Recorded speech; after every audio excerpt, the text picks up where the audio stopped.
Hai, Assalamualaikum warahmatullahi wabarakatuh. Anda bersama dengan saya lagi, Sir Histrozi, Let Histrozi Teach You History. Jadi untuk video kali ini, kita berada pada bab yang ketiga, tingkatan 4, iaitu konflik dunia dan pendudukan Jepun di dalam negara kita. Jadi, fokus untuk video kali ini, kita nak belajar tentang subtopik 3.2, iaitu Perang Dunia Pertama ataupun First World War. Okay, so apa yang korang kena tahu dalam Perang Dunia Pertama ini? Alright, so first korang kena tahu dalam dunia ni kita ada dua jenis perang atau dua series perang. Alright, kita ada Perang Dunia Pertama dan juga Perang Dunia Kedua. Dan kita akan mulakan dengan Perang Dunia Pertama. Alright, jadi Perang Dunia Pertama berlaku di mana? Berlaku di Eropah, bermula pada tahun 1914 sampai 1918. So maksudnya adakah Tanah Melayu menyertai Perang Dunia Pertama? Jawapannya tidak. Kita tidak menyertai Perang Dunia Pertama, tetapi walaupun negara kita tidak menyertai Perang Dunia Pertama, tetap juga apabila Perang Dunia Pertama ini tamat, ianya akan memberi kesan kepada negara kita. Macam mana tu? Kita tak join Perang Dunia, tapi dia akan beri kesan kepada kita. Nanti kita akan belajar dalam subtopik ni nanti. Okey, jadi bila kita bercakap tentang peperangan atau pergaduhan, ianya mesti melibatkan dua pihak ataupun lebih. So dekat sini, Perang Dunia Pertama tercetus antara dua pakatan yang paling besar di Eropah, iaitu kita ada Pakatan Bertiga dan juga kita ada Kuasa Tengah. Jadi dua geng ini yang bergaduh, yang berperang sehingga tercetusnya Perang Dunia Pertama. So nanti kita akan belajar siapa je negara-negara yang menyertai Pakatan Bertiga dan apa sahaja negara yang menyertai Kuasa Tengah. Alright? Jadi, bila kita bercakap tentang peristiwa perang, tak kiralah apa jenis perang pun, Perang Dunia Pertama ke, Perang Dunia Kedua ke, Perang Dunia ke-346 ke, ianya mesti dipecahkan kepada tiga fasa, iaitu sebelum, semasa dan selepas peristiwa perang. Apa yang terjadi sebelum perang? Apa yang berlaku semasa perang? Dan apa yang terjadi selepas perang? Peristiwa yang berlaku sebelum perang kita gelarnya sebagai faktor perang dunia ataupun punca. Apa punca perang itu berlaku? Sebab setiap orang kata pergaduhan dia mesti ada punca, mesti ada reason kenapa perang itu berlaku. Itu perkara pertama yang kita nak belajar. Yang kedua, lepas kita tahu tentang faktor, kita nak belajar semasa perang dunia. Bagaimana peristiwa perang itu berlaku? Daripada kronologi A sampai Z. Lepas daripada A, B, C sampai Z, bagaimana kronologi susunan peristiwa perang dunia itu berlaku. Dan yang ketiga dan terakhir, kita nak tahu bila sesebuah perang itu tamat atau berakhir, bagaimanakah kesan ataupun apakah kesan peperangan itu kepada dunia dan juga kepada pihak-pihak yang menyertai perang dunia. Jadi bear in mind, tiga elemen ini sangat penting. Punca sebelum, peristiwa semasa, berakhir ataupun kesan selepas perang dunia berlaku. Jadi untuk video kali ini kita akan cuba fokus one by one. Kita akan mulakan dengan faktor tercetusnya perang dunia dahulu. Okey. Jadi apakah faktor perang dunia pertama itu berlaku? So ada tiga faktor. Saya akan perhalusi one by one atau satu persatu. Yang pertama adalah disebabkan oleh persaingan imperialis. Okey, apa maksud imperialis? Imperialis ni maksudnya penjajahan. So persaingan penjajahan. Kamu kena tahu bahawa negara Eropah adalah negara penjajah. Itu benda yang kita tak dapat nak nafikan. Sesiapa saja yang duduk di Eropah kebanyakannya adalah negara penjajah. Jadi negara-negara penjajah ini, bila mereka duduk dalam kalangan mereka, mereka juga bersaing antara mereka untuk menjadi yang terbaik dalam kalangan negara-negara barat supaya dipandang tinggi oleh dunia. Jadi persaingan di situ berlaku. Bermula dengan persaingan dahulu, ianya berlaku apabila tercetusnya apa yang kita kenali sebagai revolusi industri. Revolusi industri adalah satu peristiwa di mana titik permulaan manusia mula mencapai kemajuan. Jadi kumpulan manusia pertama yang mencapai kemajuan, kita boleh katakan bahawa negara Eropah adalah antara negara-negara yang mula mencapai kemajuan. Jadi mereka cuba untuk bersaing-saing menjadi negara yang paling maju dalam semua benda. Dari segi ketenteraan, dari segi jajahan, dari segi teknologi dan sebagainya. Dan apa punca persaingan dia? Sebab mereka nak belum mendapatkan bahan mentah. Alright, mereka nak dapatkan bahan mentah untuk memajukan negara mereka. Sebab salah satu benda yang kena tahu, dalam sesebuah negara maju, selagi tinggi kemajuan kita, lagi banyak bahan mentah yang kita perlukan.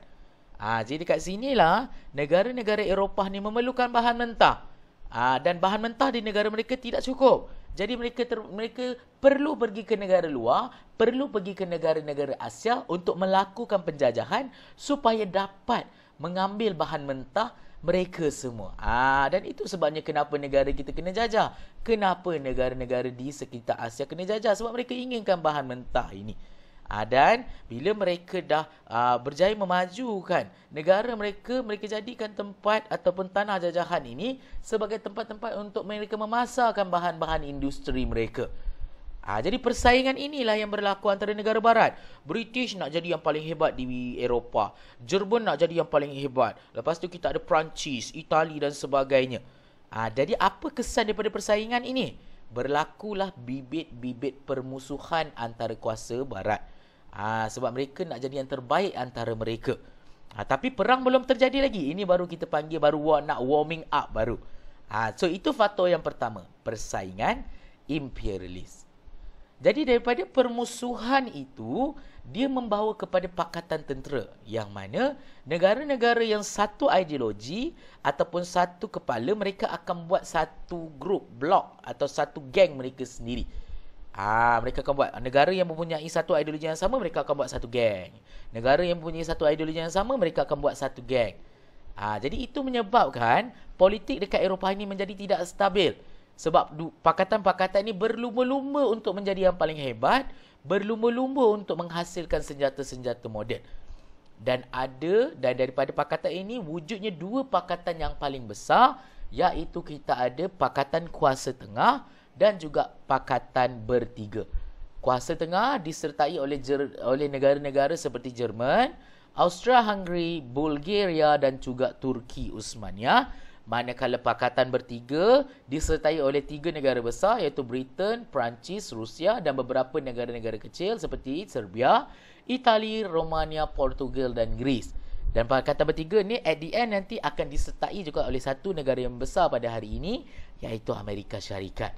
Jadi dua pakatan inilah yang berperang antara satu sama lain. Tapi perang tak mula lagi. Mereka baru orang kata nak warming up, baru nak buat geng baru.